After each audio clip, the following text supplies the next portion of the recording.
for coming to our August regular meeting of the Board of Commissioners. Larry, let's do the roll call. Mr. D'Amelio? Present. Mrs. Hall is in transit. I'm not sure if she's going to make it. Mr. Siegel? Present. Mr. Holmes? Yes. Mr. McGarity? Here. Mr. Connell? Here. Mr. Wexler? Here. Mr. Heilman? Here. Mr. Levin? Here. And now the opening prayer will be done by Reverend Nishan Bakalian from the Armenian Martyrs Congregational Church. Let's pray. Dear God, our maker and sustainer, as we gather here to consider the concerns of our township, we ask that you would help us to work together for the common good, guide our words and our thoughts, so that we take care not only to express our thoughts clearly, but to do so with care for each other. Dear God, thank you for giving us ears to hear and minds to understand and mouths to express ourselves. Help us to use them so that we can make decisions that are wise. Whatever is done or decided here, I pray that it ultimately reflect to each other the care you show us. Bless all those who serve our community, all who live and work here. May your wisdom and guidance and blessing be with our entire country as well, we pray. Amen. Amen. Come on. Pledge allegiance to the flag of the United States of America and to the republic for which it stands, one nation, under God, indivisible, with liberty and justice for all. Just like to mention that the board met in executive session on some real estate matters.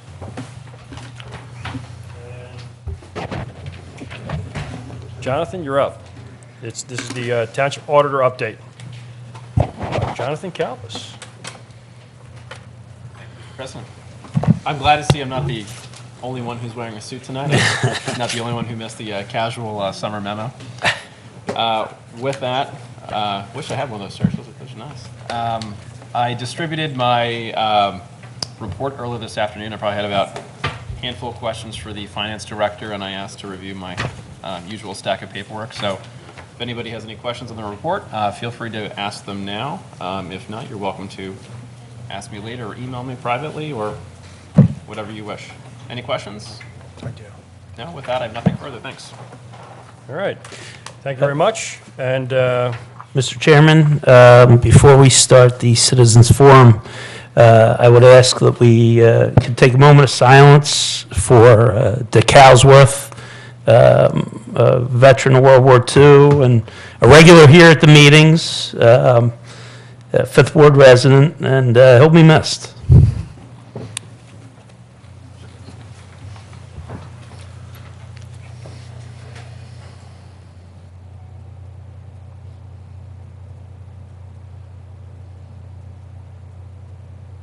okay. He will be missed, especially on Citizens Forum. Tonight, the first registered speaker is Michael McKay. Mr. McKay.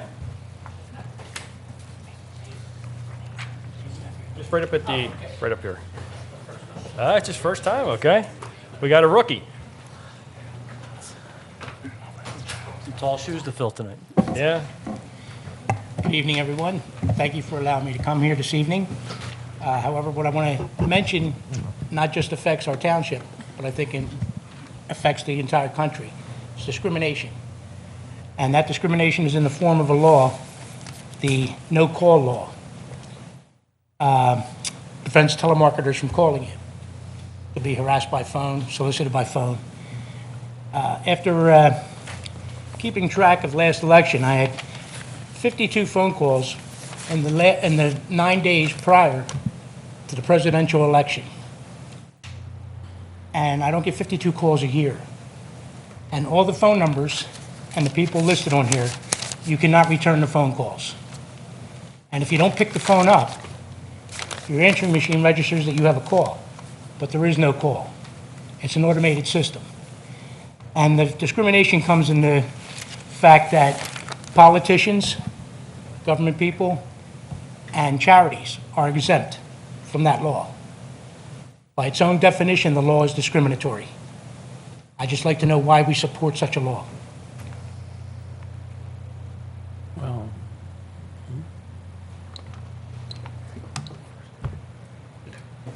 yeah, that it? we answered at the end, yeah. We answer at the end. Oh, okay, I'm sorry. Yeah, Yeah. I'm sorry.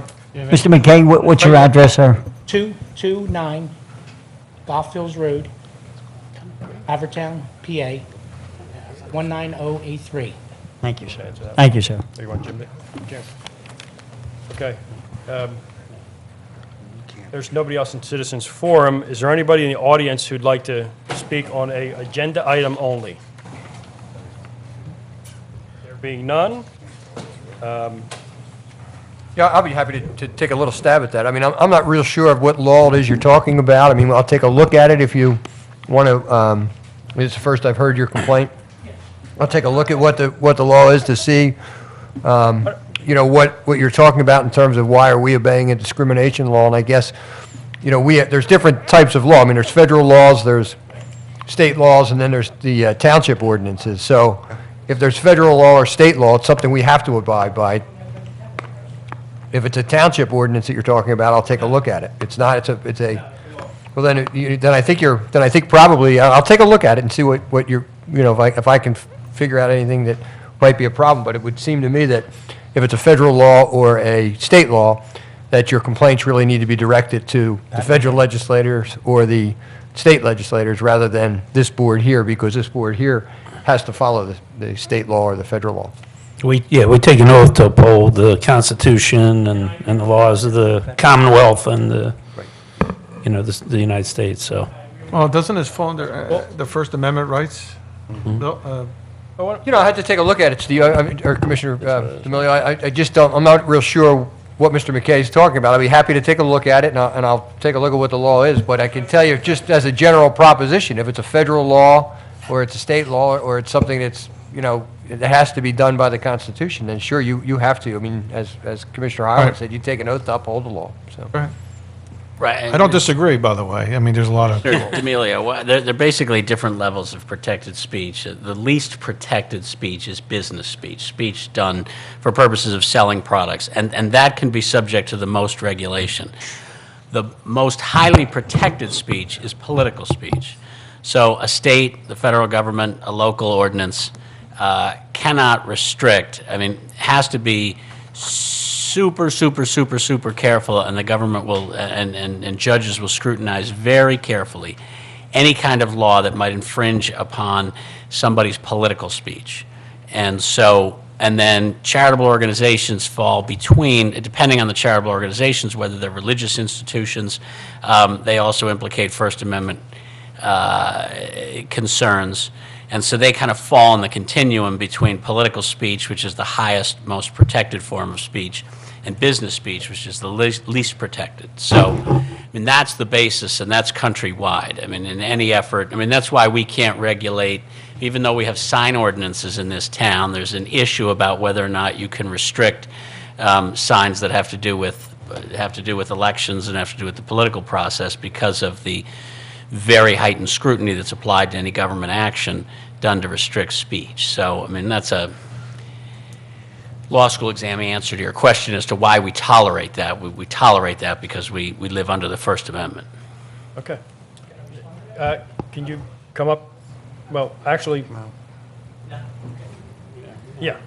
Talk afterwards. Yeah, we can talk afterwards. After the meeting, we can, you can Mary, come just up let and me speak. just add one thing, Larry. I don't know the answer to this question, but did you know the no-call laws? I mean, does that pertain to Doesn't, political? Can you get on the political no-call list? there or- is no There political. isn't. No such There thing. isn't. You can't. I didn't know. Yeah. Right. They can't, we can't, yeah. Totally exempt, so you can't say, I don't want you to call. Right.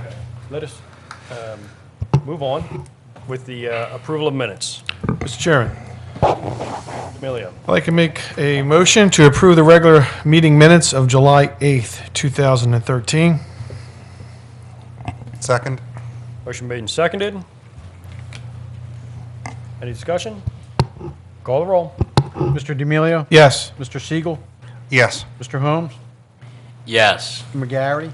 No. I'm still concerned about the chickens. Mr. Connell? Yes. And Mr. Wexler? Yes. Mr. Heilman, Yes. Mr. Oliva. Yes. Number 5, approval of President. warrants. Commissioner? Mr. President, I move we approve the following warrant number 8 of 2013, totaling $4,859,836.51, comprising the general and sewer fund payroll for July 3rd, 2013, in the amount of $1,006,310.62, the general and sewer fund payroll for July 18, 2013, in the amount of $631,766.50, the general and sewer fund payroll for August 1, 2013, in the amount of $668,989.47. General fund disbursements number 8 of 2013, in the amount of $2,281,062.50. Sewer fund disbursements number 8 of 2013, in the amount of $119,147.70. Community Development Block Grant Fund number 8 of 2013, in the amount of $37,970.95. The Home Grant Fund number 8 of 2012, is that correct, or is that a typo? Hold on. Amy? The Home Grant Fund, 2013, in the amount of $57,447.60. Capital Projects Fund disbursements number 8 of 2013, in the amount of $50,016.75. And a credit card statement ending July 6, 2013, in the amount of $7,124.52. Second. Motion made and seconded. Any discussion? I believe our auditor has been through the warrants, and any questions he had were answered adequately by our financial staff. All right. Recommend we approve them. Call the roll. Mr. D'Amelio, Yes. Mr. Siegel, Yes. Mr. Holmes, Yes. Mr. McGarity. Yes. Mr. Connell, Yes. and Mr. Wexler, Yes. Mr. Heilman, and Yes. Mr. Oliva. Yes. Number 6, ordinance number P20, 2013. Mr. President. Commissioner Holmes? I move we adopt the second reading of ordinance number P20 of 2013, further amending Chapter 4, Administration of Government, relating to the appointment of Township's independent auditor. Second. This is second reading. We did this last week. This is just bringing ourselves up to, I did, I think, or me, Mayor Steve was tied. No, it was Jeff. Okay. this is just an appropriate housekeeping event to adopt guidelines for our outside auditing firms, and we passed it last month, and I recommend we pass it again. All right. Mr. D'Amelio, Yes. Mr. Siegel, Yes. Mr. Holmes, Yes. Mr. McGarity, Yes. Mr. Connell, Yes. Mr. Wexler, Yes. Mr. Heilman, Yes. and Mr. Oliva. Yes. Number 7, ordinance number P21, 2013. Mr. Chairman, I move that we, motion to adopt the second reading of ordinance P21, 2013, further amending Chapter 49, Animals. Second. Motion made and seconded. We have, this is the Chickens and the roosters thing? Den of Roosters. Can I ask about That did that? Yeah, yeah. Chicken come Just let before me the clear this egg? up real Okay. quick. Chickens are not part of this. Roosters are. Okay, that was the discussion at last month's meeting, and the way it was read was that, no, roosters and chickens are not the same thing. I thought we said that chickens and roosters are both going to be exempt. I see Bill over there laughing, and Should we go further and say Hens are female and hen? Should we males. say Roosters are male. hens Yeah, are allowed? exactly. But then we're looking at discrimination again. You know? An audience member So- It does is fly in So the in- anti-discrimination. in our, advising us that it was Get a hens. lawsuit here from the. All right, you want to discriminate against a rooster, but not the chicken. I got it. okay, so, the hen. All right, good for the right, chicken. the I'm hen. confused at what this law is doing now. It's, I'm confused. Well, Amazing a we're lot of people worried about the female vote, so they don't want to we leave can the have the hens chickens? alone. You can have chickens or hens. but You cannot have a rooster. Again, does having a chicken, does that depend on the size of the lot? Yes, it does. It does. You have to have a 1 acre lot. 1 acre lot, that's still in Yes, existence. that's still in existence. Doesn't change that. Just You can't have it if it's a rooster on a 1 acre lot, you can't have it. Can't have it. You can have the chickens. Okay? I don't know what good that's gonna do. Call the roll. Mr. D'Amelio? Yes. Mr. Siegel? Yes. Mr. Holmes? Yes. Mr. McGarry? No. Mr. Connell? Yes. Mr. Wexler? No. Mr. Heilman? Yes. And Mr. Oliva? Yes. Number 8, ordinance number P23, Okay, number 2013. Motion to adopt the first reading of ordinance P23, 2013, further revising Chapter 182 zoning, Article 7 supplemental regulations by adding provisions for portable storage units as a temporary accessory use in all districts and corresponding standards and definitions. You're getting as bad as me. Okay, Second. this is, we talked about this at the work session. This I is missed that. Sorry. This is portable storage units, like the pods, being stored over a length of time. And Dan, you want to, Yeah, the ordinance regulates, which hadn't been before, portable storage units, the pods. It restricts the size, the length of time that you can have them, and what can be in there. So it's for the residents, you can't use it for commercial purposes, for example. You need to get a permit. It can't be placed on the front lawn or on like the side lawn if it's a corner. It's pretty much consistent with what other municipalities have done, because in a lot of areas, including Haverford up till now, they have not been regulated at all. I'm just going to the ordinance here so I can give you a couple other key details. So you can't have it in the street? You cannot have them in the street. None of those pods, the things that we I'm not see. talking about pods, I'm talking about the dumpsters. This is not dumpsters. Okay, This is so the- you just Now, regulating this- pods. let me just, just the yeah, let me, pods, portable storage yeah. units. You can have them for a maximum of 30 days, but they can be extended. They can also be extended if you're doing renovations in your house, but you have to go to the codes enforcement officer. No commercial or business items, and it has to be from the premises. No hazardous materials. You're also responsible for making certain that the company who has it has proper insurance for it, limit of 1 per property, and no, you have to maintain them so that Commissioner Holmes' concern about sort of water accumulating in the on the top and all of that is addressed within there. But this ordinance is very similar to what's been done in Marple. I'm trying to remember what other communities. Marple is the one that I remember the most. So they're very similar in terms of that. But No, when Laurie, this, oh, go ahead, Jeff. Laurie, we had discussed some changes to what we had at the work session that Commissioner Hall was concerned about. Were they incorporated in tonight's version? They're in here. They are? They are. Okay, making sure. Yes. Thought they made some sense and just want to make sure. No, her suggestions are in here. Okay, They're good. in section C2 primarily, or section C, which is duration. Right. So you can't, Okay. you can't have them on the lawn, but you can definitely have it in the driveway. Yes. You can, Even in the front yard, right? Those homes, like you have the same type of homes as I do, and there are portable units, the driveway's in the front of the house, so it is legal. That was a question I had from a constituent this week.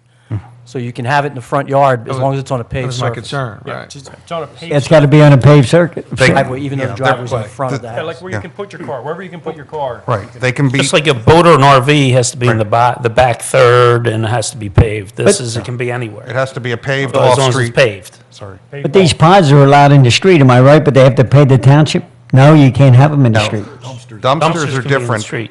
Yeah, but we've had pods out in the street, and you had to pay for them, didn't you? Larry, didn't you pay for I don't them? think so. A rental fee? or- Pods have to be on your property. Before this, I believe that you had to have a pod. There were some streets where there was no other place for them. Right off the bat, I know there was residents on Winfield Drive. They had requested to put pods out in front of their house because the driveway was basically destroyed at the time. Yeah. So that's the last time I remember pods being allowed on the street. Well, I mean, I've seen pods all over the township. I mean, I do have a concern. I mean, my ward, maybe compared to all the others, has the densest population, probably has the most houses without driveways. So basically, I mean, for 3/4 of the 6th ward, we're outlawing pods. Because we've got Good common section of my ward, driveways. too. And a good part of your ward. So I do think we've got to try to make some exception. I mean, when somebody gets significant work done in their house, and they've got to safely store stuff, I mean, even if they're just doing hardwood floors, they've got to safely store stuff for a week. And half of my constituents don't have a place. You know, See, that's they've what my got concern twins. is. I mean, Yeah. I mean, we have to make some kind of arrangement for Yeah. permitting for street parking for these things. Can there be, can we put in put something into the ordinance where it would be up to the codes officers to determine whether they had, Yeah, I think some kind of cause for having to do it. I mean, agree, for instance, Commissioner. I couldn't do one in Yeah, my yeah. street. We have common driveways. Yeah. And, you know, we all share driveways, and none of us has a flat paved surface. and on Garfield, on the 1100 block of Garfield or 1000 block, you have the alleyway behind there where people don't have driveways, they just have the alleyway. Right, they have the behind alley behind them, and Right. you couldn't fit a That's pod all. back there. Yeah, see, Well, that's my then- concern. I agree Yeah. with Commissioner Holmes. I mean, you're going to have some of our homes, even in Westgate, are small. They're not huge homes. Well, and restricting the residents, I think, kind of hinders them sometimes when they have hardships. Can we do? Well, put that in yeah. where- Mr. Chairman, can I withdraw my motion because I don't think this is, what we're doing here is proper tonight because of the things that have been brought up, people that No. have shared driveways. Well, I think, We can table it, but I Yeah. think the discussion's well, good. let Okay. me, I'll make a motion to table. well, okay. Okay, I was second. going to Now we- suggest the revision. No, wait a second, no, nobody seconded the table yet, Yeah. did they yet? Huh? I second it. Oh, you did? All right. We can Well, talk that- about it again in a Yeah. work session. Well, I think it's easily resolved with a one-line amendment, so I don't know that we need that. Talking about it, you got to Yeah, stop call for the talking about vote. Call for the vote at the table. Go. We have to, Okay, this is for tabling. Yes. Mr. D'Amelio? Yes. Mr. Siegel? no. Mr. Holmes? No to table. Mr. McGarity? Yes. Mr. Connell? Yes to table. Mr. Wexler? No to table. Mr. Heilman? No to table. And Mr. Oliva? No to table. Okay. Okay. Good, now we can talk about it. Talk about it some A little more. more. Yeah.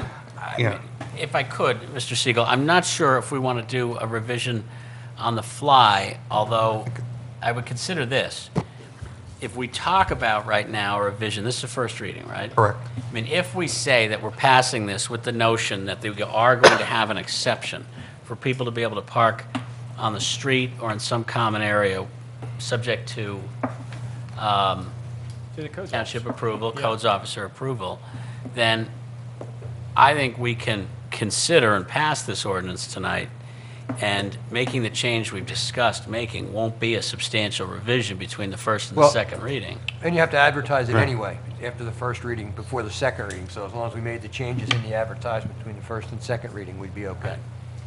I mean, that way, so we're not just on the spot trying to do something on the fly and not necessarily looking at the whole thing. I'd also be curious what other towns do that have similar demographics as we have, because, you know, these pods have become, you know, they have become, you know, a significant convenience for folks that are either doing work or moving or have some kind of temporary storage needs. And I would like to make sure that our constituents who don't have the ability to, Okay, well, I don't know that I'd be comfortable voting on it tonight unless, until we get the wording in there, the actual wording.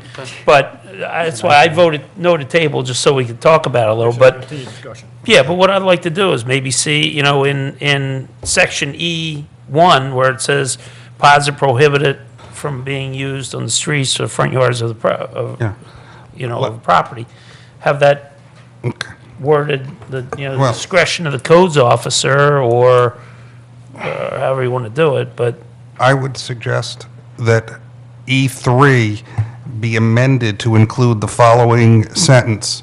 In the event that a residence does not have a paved off-street surface sufficient for placement of a PSU, the code enforcement officer, for good cause shown, may permit the installation of a PSU on an adjacent street or other location on the property. And that would allow the code One's got to officer... be reworded too, then. No, because that would be, 3 would cover 1, because that gives them the right to do that. It's amending it to include that right. You either put it in 1 or 3, I just think it's, or you could make it, Yeah, or no, actually... 3 you're right, 3 makes more actually, sense. 3 makes It more probably makes more sense to have it as a separately numbered item, because it covers both 1 and 3, so I would make that number 4 and make number 4 number 5, but that gives Lori or her staff, if they go to a house and there is no, if there's a common driveway, they could allow it on the street, or if need be, on a lawn, but that would be at the discretion of the codes officer. That's how I would word that. I'm much better with that, because the Yeah. 8th ward Jimmy? is loaded with Yeah, exactly. common You have the same- drives. Yeah, common drives. Okay. But, you know, let me lot of ask alley. another question, and I don't think I can vote on this tonight either. Yeah, I think agree we with should Commissioner vote. Heilman. Okay. I mean, they're not permitted being placed on the streets or on the front yard of a property. So, as Bill said, the front yard's in our house. I mean, but you're saying it could be on the driveway, it should be in there. It's an off-street paved surface. It's an off-street page. The only Yeah. suggestion, Dan, that I would make is, if we're going to allow them on the street, that the duration of the time that they're allowed to be on the street should be consistent with what we do for dumpsters. Right. Because the inconvenience of losing parking on a block, I think dumpsters are probably a week or 2, as opposed to this says 30 days at some Yeah, point. we'd have to And- reduce So that. if we're going to allow them on the street, give the flexibility to codes to at least look at a shorter period. What is it on the street now for dumpsters? That I'm not sure. Actually, it's 35. One other thing I'd 35 a point- day, but as long as you want, right? One other thing I'd point out is, Limited 2 weeks.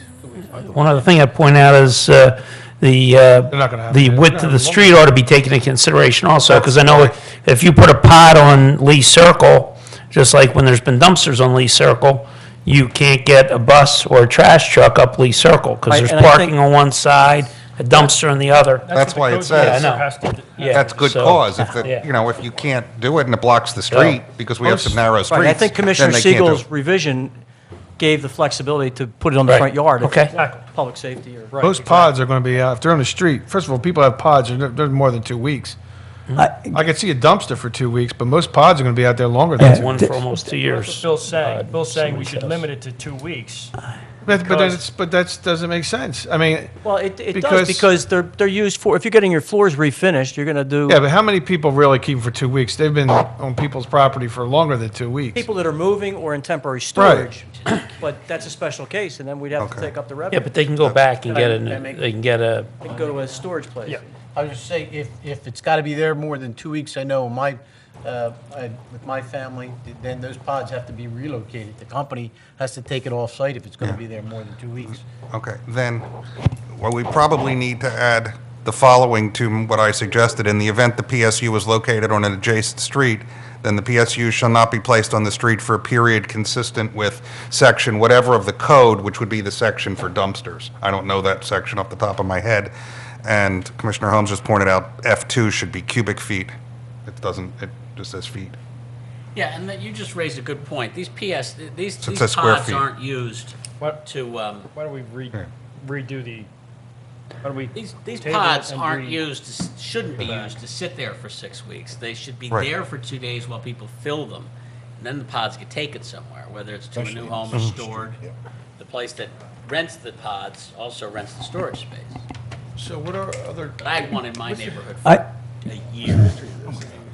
Mario, I just want to bring up 2 things. Number one, if my neighbor across the street from me got a pod, the only place he could put it would be in front of his home. He doesn't have a front yard, believe it or not, it's so small. He has no driveway, so he has nowhere but the street. And I don't agree with saying send it around the corner to another street, because you're going to have all those people calling you, screaming and yelling. Then number 2, let's hear what Lori has to say as the coach director. Well, why don't we, Just so we can, yeah, For- I get you. Why don't we, I guess, table it and discuss it again at the work session? and work this a little bit so Dan can get this, I agree with get that. some of these things incorporated into it. Everybody get their say? Can I motion to table again? Second. Well, can you vote on tabling again, or do you just vote the motion down for now? Vote, you can vote to table it now. Go ahead. Vote to table. Yeah, we were done, yeah. Yeah. I think he seconded. Yep. Okay. Call roll. Got it all in. Aye. Aye. Aye. There you go. Aye. All right. Aye, Moving on, now number number 9. Motion to adopt the first reading of ordinance P 25, 2013, establishing traffic restrictions on the following highways.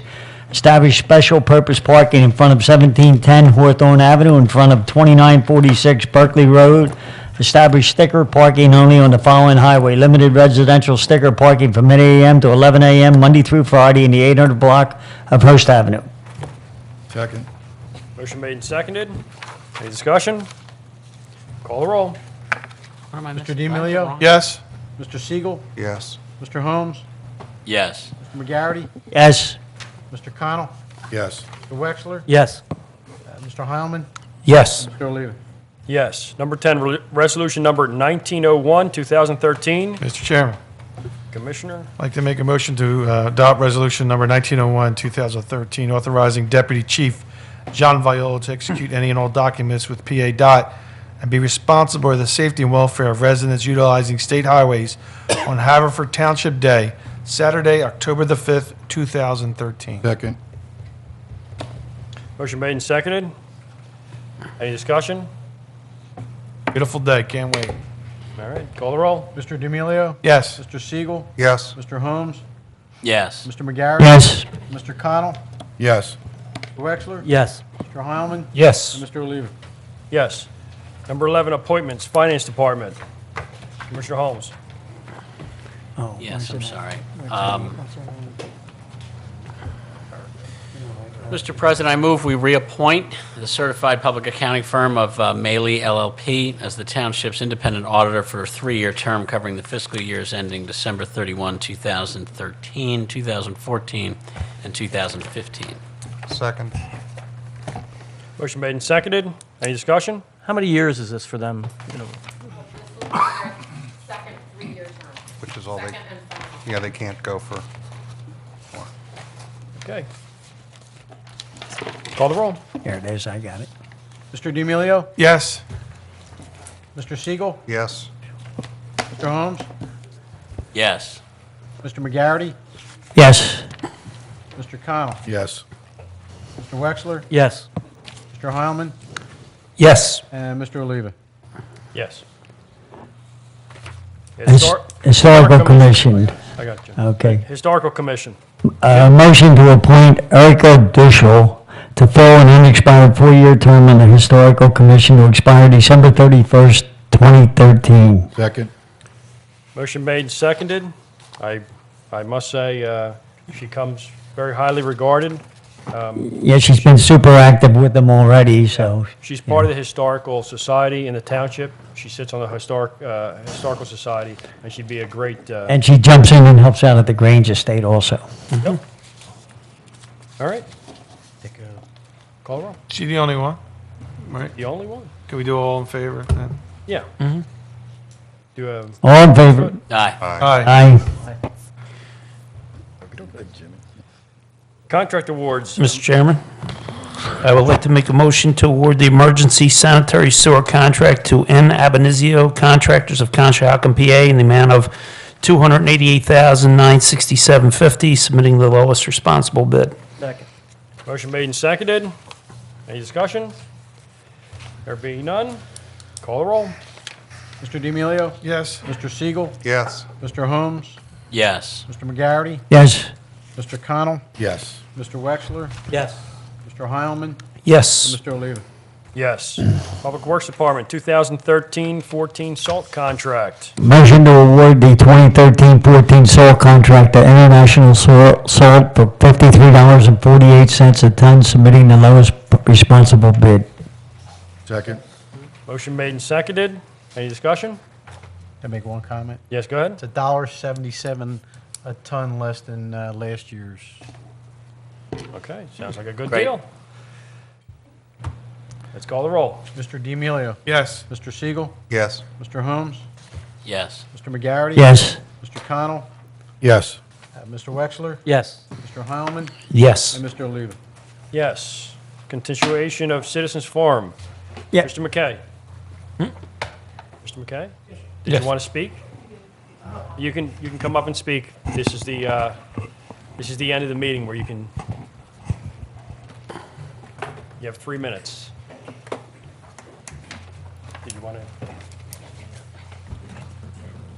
Well, I agree with you stating about freedom of speech. Let's not forget that freedom of speech doesn't give you the right to yell fire in a crowded movie theater. And I feel this is the same thing. If I don't want to be solicited or harassed by telemarketers, I don't want to be solicited or harassed by politicians or charities. When this law was passed, everybody was thrilled because they thought it was the end of the telemarketer. Nothing was mentioned about who was exempt when the law was passed. It sort of slid in.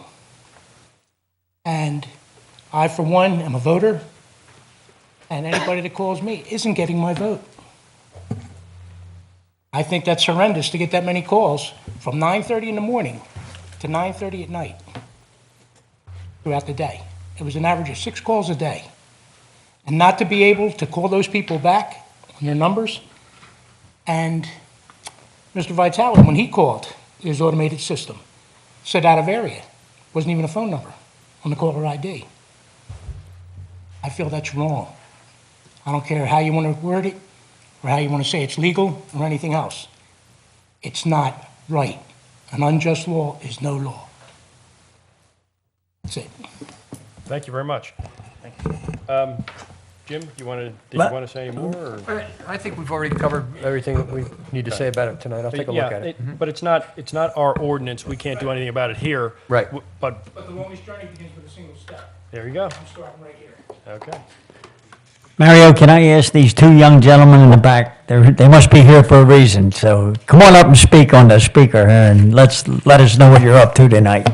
Must be scale. I have to come up here. Are you guys scouts? Is that what it is? Young men are scouts? Yeah. Come on up and tell us what troop you're from. And where you live. Just give your name and address. What badge you're going after by being here? Oh. My name is Zachary Eddy from Troop 332, and I came here for a merit badge requirement, and I don't know, I didn't expect I'd be coming up here. Remember, that was Mr. McGarry who put you on the spot. Thank you. Remember that. We just gave you. All right, the other young man, And I'm Jonathan Arnley, same troop as Zach. 332, where is it, like Coopertown or Linwood or? Here, I guess? Well, In this area here? Yeah. In this area. All right. You know, Where do you mean? Oakmont? Manoa Post. Oh, Manoa Press, okay. Okay. All right. Where do you guys live? Arlington Road. Strathmore. Strathmore Road in Arlington, okay. All right. Well, welcome, and we're glad Yeah, to have thanks. you. Thanks for coming. We appreciate it. Okay. All right.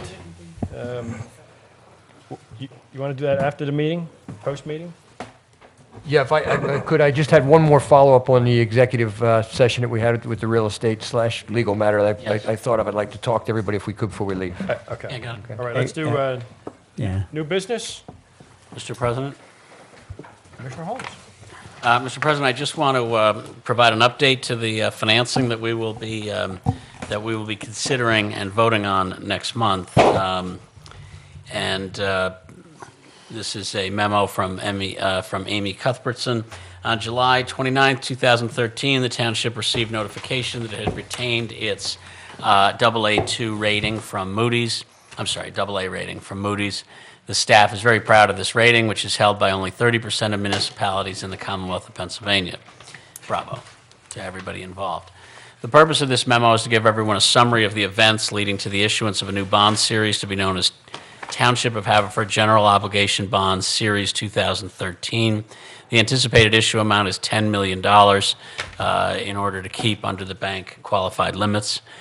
which will be used to satisfy the $5 million Del Val note that was obtained in 2012 to construct a new vehicle maintenance facility, pay all the issuance costs, and provide design exploratory costs regarding a new combined municipal services building.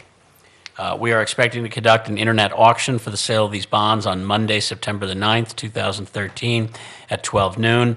The bonds will be received and reviewed by our financial advisor, Gordon Walker of PFM Advisors.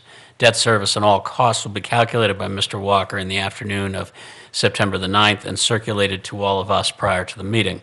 Mr. Walker will be at our meeting to present the terms of the new borrowing.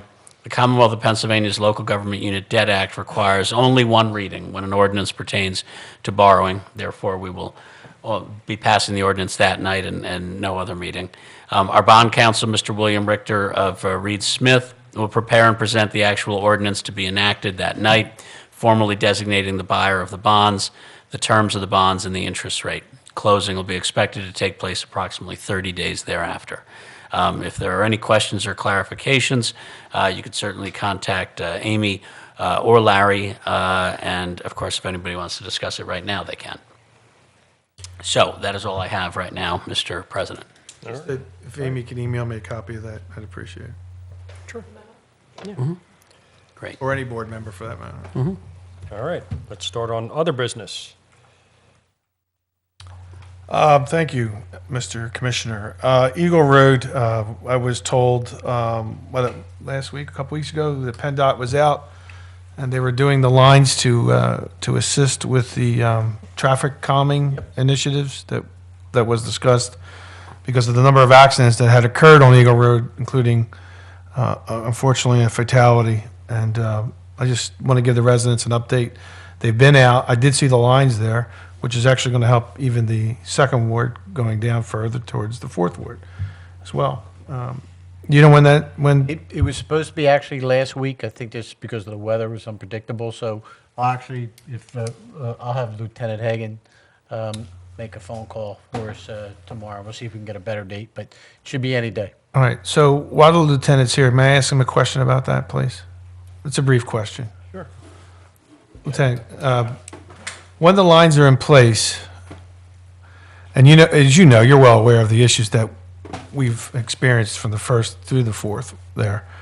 When these lines are in place, there's a violation, correct? If you're not where the striped lines are to keep you in more towards the middle. I just want residents to understand when they're driving that you can't always go to the right and create your own lane again. Correct. It's called driving on roadways lane for traffic. You have to stay within your lane. Can't pass on the shoulder or road. Okay. Thank you. And it was a simple question, but And that one fine that, is how much? It should be around $111. $111 is the fine. So Yeah, don't pass on the right. I'd also like to point out that those same type of lines are in effect on Vermont Road at the Stump Road and Stump Lane intersection, it's another hefty fine as well, so. and has that helped, Bill, there? It has calmed them down. We're getting them repainted before school starts again, so There's which intersection is this one? Vermont and Stump. Yeah, I mean, it's a serious issue on Eagle Road. It's just, you know, First issue well, everywhere, but I mean, Eagle Road has been Yeah. like a magnet for accidents where a woman has had cars up on her lawn several times and one through the house, Yeah. which almost, hit her toddler, which would have been tragic. Had to put those rocks out front. She put- to yeah, keep she people put boulders from hitting the car. to from protect the her car sitting in the home. house. So clearly, there's an issue there for whatever reason. So I just want residents to be aware that we're taking these initiatives because of some of the, not some, but many neighbors expressed concerns, and we held a meeting with, the township was there, the police were there, Larry, you were there when we had that meeting with the residents, and PennDOT became involved, and so we're trying this. So we want everybody to just to be mindful of that. And one final thing, Dick Halsworth passed away, and I was shocked by his passing, and I can still see him sitting there in that seat right there last month. And, he truly cared about the township, and he cared about the way this township spent taxpayers' dollars. And he will be missed, and I think that the taxpayers of Haverford Township should say a prayer for Mr. Hausworth. So it's probably the last time we'll use his name or say his name, but It'll be said once or twice more tonight, probably. probably, but in a meeting anyway. So that's it. That's all I have. Thank you, Commissioner D'Amelio. Commissioner? Just briefly, the township had co-sponsored, along with the Environmental Advisory Committee and the Pennsylvania Resources Council, an electronic waste collection event in June. And I just want to congratulate the township and thank everyone. According to the reports, it was the best event ever held, and they were able to divert 42,318 pounds of electronic waste from the trash stream, which are items that, one, are no longer permitted to be put into the trash, and two, every item that we divert from our trash stream saves all of us tax dollars. And so congratulations for this, and thanks to all the residents who participated. And a reminder about the residents should be using single stream recycling and the yard waste collection. They are very important. If you don't know the dates, ask your commissioner, get the schedules from the township or from one of us. Wednesday is yard waste collection most weeks. I still see it out in many residents with their trash, and you're saving money, you're being more environmentally responsible if you use the yard waste collection and, of course, the single stream recycling on Thursdays or Fridays. And that's all I have. Thank you. Dan? Commissioner Holmes? Thank you, Mr. President. Three things. Chickens are roosters and hens, and we should consider going back to that statute and cleaning it up so we make that distinction. We do not want to look foolish in anybody's eyes. Number two, by the time we meet again, school will start. And so I would remind everybody, school buses are going to start on our streets again. There's going to be children out early in the morning, and everybody gets busy again with work, and I would just ask everybody to be very careful. And finally, I just wanted to say, last Thursday I stopped in at Mr. Hausworth's viewing, and Mr. Hausworth was laid out in his captain's uniform from World War II, and I first would defy any one of us to fit into anything that we wore in our 20s. And it just reminded me that of all the things that Mr. Hausworth did when he would come here and he would speak with us at every meeting, he always held veterans and particularly injured and wounded veterans very high in his regard, and he always asked us as a township what we could do for veterans, what we could do for wounded veterans. And I think there's now a whole bunch of veterans up in heaven now greeting Mr. Hausworth and telling him they're happy to see him.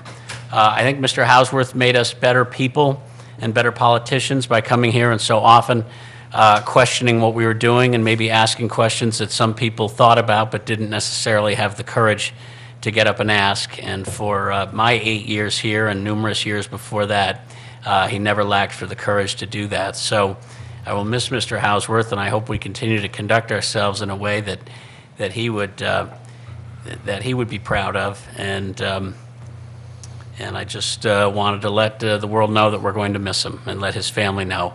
And I understand that some clips of some of his meetings are being assembled right now for the family to view. There was one very special meeting on January 10th, 2011, where Mr. Hausworth taught a room full of people what freedom truly was all about. And I just wanted to say I'll miss you, Dick. Thanks. The only thing I have to talk about myself is Dick Hausworth as well. He was a constituent, neighbor, very involved in Coopertown Civic, one of the original members of Coopertown Civic. When he gave a treasurer's report, it was to the penny. He was a really great guy, and he really, as Larry said, he was here. He watched out for the taxpayers. He watched out for the veterans, and I hope this year, Veterans Day, he's not one of our fire members or one of our police. I hope maybe he can be remembered from the Board of Commissioners with a dinging of the bell and have his name read then. So that's it. Thank you, Commissioner Hammond. Okay, well, first of all, how about Mr. Hagan tonight? He wore 3 hats. He was the chief petting, Assistant Chief Viola, and Joe Hagan, and he held up well under all those three. Congratulations, Joe.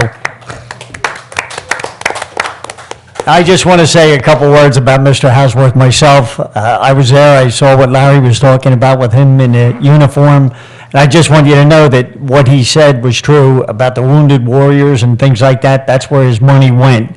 If you're going to send a donation to Mr. Houseworth, his money went for the servicemen. And we had our differences. I talked to his son. We had our differences. But as you all stated tonight, Mr. Houseworth was a gentleman who cared about his township. And also, I want to add that Mr. Houseworth sent little cards to my wife when my wife was very ill, and I'll never forget that.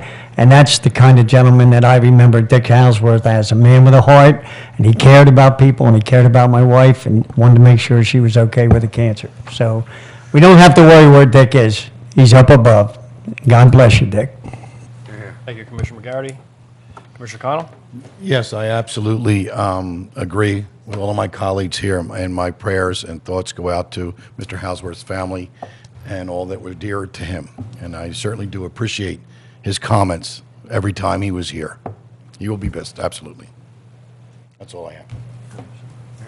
I'd also like to add my condolences to the family and just to let them know that he was probably one of the best representatives of that generation that do. He always constantly asking me about Veterans Affairs and our efforts. I'm involved in a board that puts limbs and prosthetic devices on wounded soldiers, and he was a soldier to the end. So it's truly fitting that he was buried in his officer's uniform that he could still fit in, so that when he walked through those gates, he could render the salute to the Commander-in-Chief as he wanted to do. So, God willing, good trip. Well done. Mario, before you begin, I wonder if Haverford Township Day, we could do something for Dick and maybe even plant a tree in his memory. So it didn't cost Bring any his money. family. Well, I'm sure he would say, I'm sure if Dick were here, he'd say, how much is that tree going to cost? But I'm sure we can get someone to donate. I'll toss the suggestion that the 9 of us Yeah, pony I'll up the go money with for that. a tree. It's all right, I got it. How's that? All right. In keeping with his tradition of not having the taxpayers pay for it, the 9 of us will chip That's together. fine with me. It's, That's good, I like that. I would move to do that. Okay, we will do that. So you look into that, Larry? Gentili? I have nothing, the township really has nothing to do with Haverford Town Day. I will pass it on to the committee and make the recommendation. That's not it, but I will. No, I'm talking about we're getting a tree and Yeah, we'll take care of it. having it planted and all that. All right, thanks. All right. I'd also like to send my condolences to the family. Dick Houseworth, he was a great guy, and I remember him time after time up here. I may sometimes not have agreed with him, but I respect the guy that he had. He had the guts to stand up there. A lot of people get nervous up there, and he let it fly. And I really appreciate you, Dick. Thank you. I also want to remind everybody that before the next commissioners' meeting, school will be starting. And we need to, every day you need to watch out. Slow down. But you got to slow down. You got to stay with the speed limit, stop at the stop signs, and don't go down one-way streets, things like that. Got to be very careful out there. It was, I'm going to say a week ago, Bill, you were there. Car flipped over in front of my house. It doesn't get any Closer than that. closer than that and realer than that when you understand that it just takes that 1 second. An hour before this happened, our children were playing out on that street. And this is getting out of control. People need to slow down. They need to look at where they're going, pay attention. You are driving. 44,000 people die every year on the highways. That is more than are killed by handguns. And we put our teenagers in these cars. You got to focus when you're driving. Stop texting. Stop talking on your phone. Please, somebody's gonna get killed, and you're not gonna want to be part of that. Another thing is, I wanted to remind everybody that Saturday, September 7th, is the music festival. It will be same place. It's a fantastic time. So please come and join us for the Haverford Music Festival. And With that, I have nothing further. Motion to adjourn. Oh. Executive session. We have, I'm sorry, I have to announce the executive session. We're going to meet for a couple minutes in an executive session to talk about a real estate Yes. issue. Right. I said something I want to follow up, but won't be talking about. Motion to So adjourn. I'll have to come back out and close the meeting. No, we can close the meeting now. Okay. We just went and Motion to announced it. adjourn. Yeah, because all we have to do is moved. announce it at the next meeting. Right.